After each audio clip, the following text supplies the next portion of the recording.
नमस्कार, आपण पाहत आहात महाराष्ट्राला आनंदित करणाऱ्या आजच्या ठळक बातम्या। आजपासून लाडक्या बहिणींच्या खात्यात 2100 रुपये जमा होणार। रस्त्यावर खड्डे असल्याने उद्यापासून महाराष्ट्रात संपूर्ण टोलमाफी होणार। महाराष्ट्रात शक्ती कायदा लागू होणार। 21 दिवसात बलात्काऱ्याला फाशी होणार। शेतमालाला हमीभाव मिळणार आणि पीक कर्ज देखील माफ होणार। शेतकऱ्यांचं वीज बिल माफ होणार।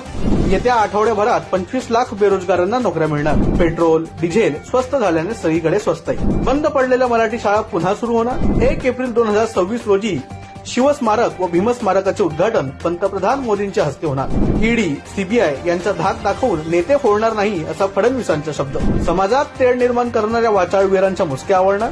भाजपाने मागितली माफी। महाराष्ट्रातून पळवलेले सर्व उद्योग परत पाठवणार। हे सगळं खरं वाटतंय ना, पण